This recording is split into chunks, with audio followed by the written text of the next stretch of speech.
ఆయన నా పేరు చెప్పి నన్ను ఇట్లా తిడుతున్నాడు అని చెప్పని పాపం అందశ్రీ అన్న కళ్ళలో నీళ్లు పెట్టుకొని ఉంటాడు. గద్దరన్న బాధపడి ఉంటాడు. సిగ్గు ఎగ్గు లేదు ముఖ్యమంత్రి కుర్చీలో కూర్చున్న వ్యక్తి ఏది పడితే అది మాట్లాడటమే కాకుండా, పచ్చి బూతులు మాట్లాడమే కాకుండా, పచ్చి అబద్ధాలాడి వాళ్ళ పేర్లతో అబద్ధాలు ఆడుతున్నాడు.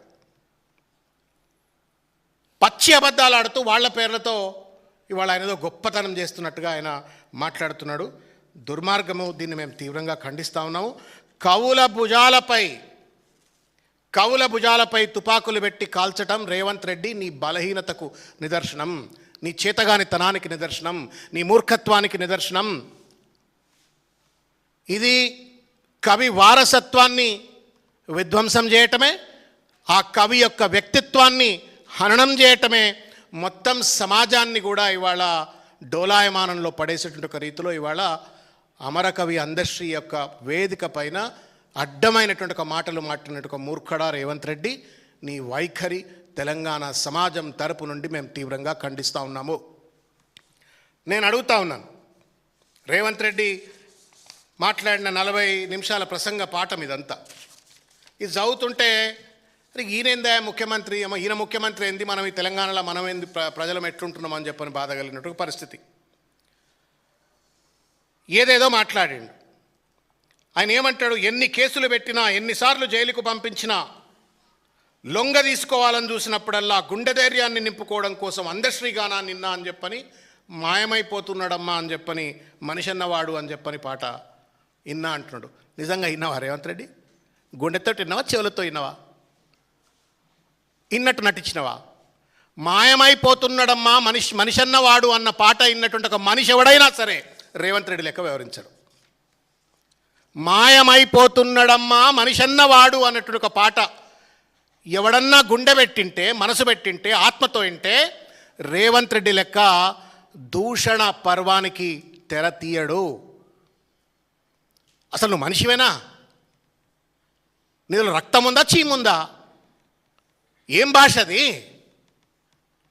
కన్న తండ్రి కంటే పెద్ద వయసు ఉన్నటువంటి ఒక కేసీఆర్ గారిని పట్టుకొని గజ్వేల్లో నేను సమాధి చేస్తా అంటున్నావంటే నువ్వు మాయమైపోతున్నావమ్మా మనిషి అన్నవాడు పాట విన్నావా? ఆ పాట అర్థం చేసుకున్నావా? ఆ పాట రాసిన కవికి నిజమైన నివాళులు అర్పిస్తున్నావా రేవంత్ రెడ్డి? చెప్పు. సిగ్గు లేదు, ఎగ్గు లేదు. ఎవరు నీకు అక్షరాభ్యాసం చేయించిందో నాకు తెలియదు, కానీ వాళ్ళ ననాలవే. ఈ భాష ప్రామాణికమైన భాష, ఈ భాష అధికారిక భాష, ఈ భాష సమాజానికి స్ఫూర్తిని అందించే భాష. నిన్ను చూసి 50 మంది తెలంగాణ సమాజం అంతా స్ఫూర్తి నొంది భవిష్యత్ తెలంగాణ నిర్మాణం కోసం పనిచేయాలట. సిగ్గాయా రేవంత్ రెడ్డి? సిగ్గాయా రేవంత్ రెడ్డి? ఇప్పుడు నేను చెప్తున్న ఈ మాట తర్వాత రాత్రికి పోయినాక పండుకొని పక్క మీద టేప్ రికార్డ్ ఆన్ చేసుకో, లేకపోతే యూట్యూబ్లో పెట్టుకో. మాయమైపోతున్నాడమ్మా మనిషన్నవాడు ఆ పాట వింటే, మనసుతో వింటే నీ మూర్ఖత్వానికి చరమగీతం పాడినట్టు అవుతుంది. విను, నేర్చుకో. నేను అడుగుతా ఉన్నా, ఇందులో కూడా ఎంత అహంకారం. అందశ్రీని ఆయన ఎక్కడికో ఉన్న దగ్గర పిలిపించుకున్నా అని చెప్తున్నా. ఆయన ఇంటికి పోవడానికి మానవత్వం రాలే. అహంకారం, ఫ్యూడలిజం. పెద్దోడు కదా, పెద్ద పటేల్ కదా. నేను పోయిన అందశ్రీ ఇంటికి, లాలాగూడలో చిన్న ఇల్లు బిడ్డడిది. మేము పోయినాం, కూర్చున్నాం, అనేకసార్లు ఆయనతో భోంచేసినాం, ఆయనతో తిరిగినాం, ఆయనతో ముచ్చట పెట్టినాం. నువ్వేం చేసినావు? అందశ్రీ పేరు అడ్డం పట్టుకొని అడ్డమైన రాజకీయం అప్పుడు చేసినావు, మళ్ళీ ఇప్పుడు కూడా చేస్తూ ఉన్నావు. జయ జయ హే తెలంగాణ జననీ జయ కేతనం, ముకోటి గొంతుకలు ఒక్కటైన చేతనం. ఇది పాట. ఏం చేసినవా నువ్వు? వాడు ఎవరే మా బాహుబలి డైరెక్టర్, పెద్ద మనిషి పేరు పెద్ద ఆయన కీరవాణి గారు, పద్మశ్రీ అవార్డు, పద్మవిభూషణ్ వచ్చింది ఆయనకు. ఆ పెద్ద ఆయనతోటి నువ్వు ఏం చేసినావు? దాన్ని నీ సొల్లు మనస్తత్వంతో అంత అద్భుతమైన పాట అది. ఇప్పటికీ పాడుకుంటాం ఆ పాట, చైతన్యం కోసం పాడుకుంటాం.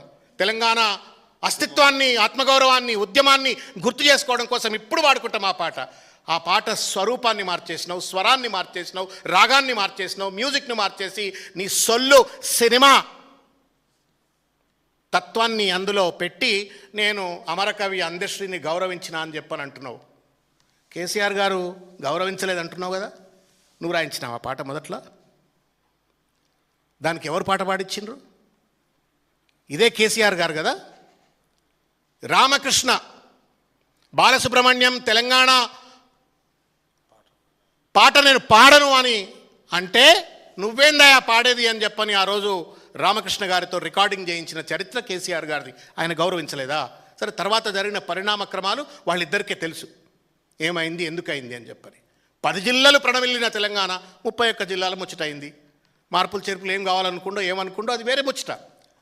నువ్వేదో పెద్ద గౌరవం ఇచ్చినట్టు నిజంగానే నువ్వు జయ జయ హే తెలంగాణ జననీ జయకేతనం అన్నట్టు ఒక నమ్మకం కనుక నీకున్నట్టయితే రైఫిల్ రెడ్డి రేవంత్ రెడ్డి తుపాకీ పట్టుకుని తెలంగాణ ఉద్యమకారులపైన దాడి చేస్తావా?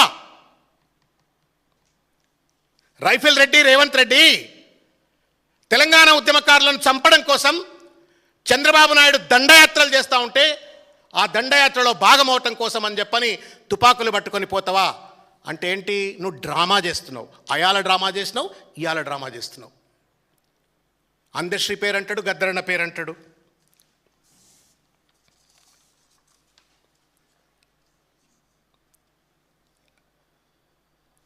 గద్దరన్న గురించి మాట్లాడుతున్నాడు. నేను మళ్ళీ చెప్తా ఉన్నాను, ఒక ఉద్యమకారుడు, అందరం ఉద్యమకారులమే. ఇక్కడ కూర్చున్న వాళ్ళంతా మా రాకేష్ అయినా ఉపేందర్ అయినా తల్లి అయినా అందరం తెలంగాణ ఉద్యమంలో పనిచేసినటువంటి వాళ్ళం. పోలీసు దెబ్బలు తిన్నాం, జైళ్ళకు పోయినాం, పోలీస్ స్టేషన్లకు పోయినాం. జై తెలంగాణ అంటే అదేదో వందే మాత్రం నినాదం అన్నంతగా పవిత్రంగా జై తెలంగాణ అంటూ కేసీఆర్ వెంపట్ట నడిచిన ఉద్యమకారులం మేము. గద్దరన్నకు ఏం నివాళి ఇచ్చినావు నువ్వు గద్దరన్నకు? గద్దరన్ను కమెడియన్ల అవార్డుకు గద్దరన్న అవార్డా? ఐటమ్ సాంగ్స్ బాగా రాసినోళ్లకు, పాడినోళ్లకు, ఆడినోళ్లకు గద్దరన్న అవార్డా? గద్దరన్న జీవితం సినిమా జీవితమా, కల్పితమా, నటన? గద్దరన్న జీవితం తరతరాలు 100 ఏళ్ళు నిలబడేటువంటి ఒక అద్భుతమైన జానపద చరిత్ర, జానపద గాయం, అది గేమ్. అది దాన్ని సినిమా అవార్డుగా పెట్టి నేనేదో గద్దరన్నను గౌరవించిన అని చెప్పని అంటున్నావు. నిజంగా రేవంత్ రెడ్డికి గద్దర్ మీద కృతజ్ఞత ఉంటే, ఎందుకంటే ఆయన పాట, ఆయన మాట, ఆయన చేసినట్టు శ్రమ వల్ల కూడా కాంగ్రెస్ పార్టీ కొద్ది గొప్ప అధికారంకి వచ్చింది. గౌరవించే తీరు యూనివర్సిటీ పెట్టు, ఒక ఇంటర్నేషనల్ యూనివర్సిటీ పెట్టు. ప్రపంచంలో ఇంతవరకు అది గద్దరన్న పాటైనా, మా రసమయ్య బాలకృష్ణ ఆటైనా పాటైనా, మా లేకపోతే గోరేటి వెంకన్న ఆటైనా పాటైనా, తెలంగాణ ఉద్యమంలో పాత్ర అత్యంత అద్భుతమైనటువంటిది. నువ్వు నిజంగానే గద్దరన్న వల్లనే నువ్వు అధికారంకి వచ్చినా అన్న కృతజ్ఞత నీకుంటే ఆయన పేరు మీద యూనివర్సిటీ పెట్టు. మేము మాట్లాడతాం. రేపు మళ్ళా కేసీఆర్ గారు ముఖ్యమంత్రి అయిన తర్వాత మేము తప్పనిసరిగా మేము రిక్వెస్ట్ చేసుకుంటాం. మేము ఎట్లా గౌరవించుకోవాలో గద్దరన్న అట్లా గౌరవించుకుంటాం. సినిమా అవార్డుకు గద్దరన్నను పరిమితం చేసి ఒక నటనకు, ఒక కల్పితమైన డ్రామాలకు, అవార్డులకు గద్దరన్నను కల్పితం చేసి నేను గద్దరన్నను గౌరవించిన అంటాడు. మా వెన్నెలక్క, మా అమ్మ, మా గద్దరన్న ప్రియమైన కూతుర్రాలు. ఓడిపోయేటప్పుడేమో ఎమ్మెల్యే ఇస్తావు, అధికారంకి వచ్చినాకనేమో నువ్వు ఎమ్మెల్యే అయ్యేవట. కడియం శ్రీహరి బిడ్డకేం పెద్ద కిరీటాలు ఉన్నాయని చెప్పని ఎంపీకి ఇచ్చినావు. మరి అప్పుడు ఎందుకో తీసుకుపోయి వెన్నెలమ్మకి ఇయ్యలేదు నువ్వు? వరంగల్ ఎంపీ ఇవ్వగలుగుతుంటే నువ్వు నిజంగానే గద్దరన్న మీద ప్రేమ ఉంటే. ఎవరిని మోసం చేస్తున్నావు రేవంత్ రెడ్డి? నువ్వు డ్రామాలు ఆడు, వీ హ్యావ్ నో ప్రాబ్లం. ఇప్పుడు చంద్రబాబు నాయుడు గారు కూడా అంటే వరుస వచ్చింది కాబట్టి చెప్తున్నాను నేను. వెన్నుపోటు పడిచి ఎన్టీ రామారావును మళ్ళీ అదే ఎన్టీ రామారావు విగ్రహం అక్కడ పెట్టి దండలేసి మా నాయకుడు ఎన్టీఆర్ అని చెప్పుకో తెలుగుదేశం పార్టీ రాజకీయం చేస్తుంది. నువ్వు అదే కోవ రాజకీయాలు చేస్తా ఉన్నావు. ఇలా నువ్వు డ్రామాలు చేస్తే చేసుకో, మాకేం అభ్యంతరం లేదు. బట్ మమ్మల్ని ఎందుకు తిడుతున్నావు? కేసీఆర్ గారిని ఎందుకు తిడుతున్నావు? అందశ్రీ గారు ఎట్లయితే ఉద్యమకారుడో, గద్దరన్న ఎట్లయితే ఉద్యమకారుడో, కేసీఆర్ గారు కూడా అట్లే ఉద్యమకారుడు కదా. తన జీవితాన్ని ఫణంగా పెట్టిండు కదా, తన పదవుల్ని త్యాగం చేసిండు కదా. 14 ఏళ్ల పాటు వనవాసంలో కూర్చొని ఒక నిరంతరమైన ఒక పోరాటం, కిందబడి మీదబడి కష్టాలు, నష్టాలు, అవమానాలు, తాపాలు, అనేక రకాలైన ఇబ్బందులకు ఎదుర్కొని అన్ని రాజకీయ పార్టీలను ఒప్పించి మెప్పించి పార్లమెంట్లో బిల్లు వచ్చి తెలంగాణ వచ్చేంత వరకు ఒక ప్రజాస్వామిక యుద్ధం చేసిన ఉద్యమకారుడే కదా. ఆ ఉద్యమకారుడి పట్ల ఎందుకు నీకింత కోపం, ఎందుకింత కసి? నేను జైల్లో పెట్టినరు అని మాట్లాడుతున్నావు. నువ్వు శుద్ధ పూసవా రేవంత్ రెడ్డి? నిజంగా చెప్పు, గుండె మీద చేయబెట్టుకో. దేనికి పెట్టిన నేను జైల్లో? దేనికి పెట్టిన జైల్లో? ఓటుకు నోటు దొంగతనం చేస్తుంటే జైల్లో పెట్టినరు. It's a crime. సిగ్గు ఎగ్గు లేదు కాంగ్రెస్ పార్టీలో. ఆయనను ఎంటర్ కానియొద్దు. ఆ ఓటుకు నోటు కేసు అనేటువంటిది 2 కోణాలుగా చూడాలి. 50 లక్షల నోటు సంచే కాదు అది. ప్రజా ఉద్యమ నేపథ్యంలో వచ్చినటువంటి ఒక ప్రజాప్రభుత్వాన్ని, తెలంగాణ ప్రజాప్రభుత్వాన్ని విధ్వంసం చేసి మళ్ళా ఆంధ్రాలో తెలంగాణను కలపాలనే కుట్రకు స్వీకారం చుట్టేటువంటి ఒక ఓటుకు నోటు కేసు అది చంద్రబాబు నాయుడు గారి నేతృత్వంలో జరిగినటువంటి ఒక పొలిటికల్ కాన్స్పిరసీ. ఆ కాన్స్పిరసీలో భాగమైన రేవంత్ రెడ్డిని మీరు చెప్పురి ముద్దు పెట్టుకోమంటే ముద్దు పెట్టుకుంటాం. ముద్దు పెట్టుకొని మూతులు నాకుతారు ఆయన ఏమన్నా?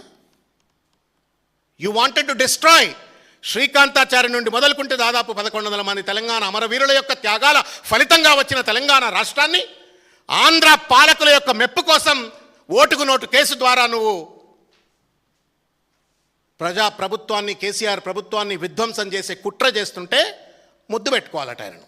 జైలుకు పంపొద్దట. జైలుకు పంపితే నన్ను ఎన్ని జైళ్ళకో పంపినరు అని మాట్లాడుతున్నాడు కేసీఆర్.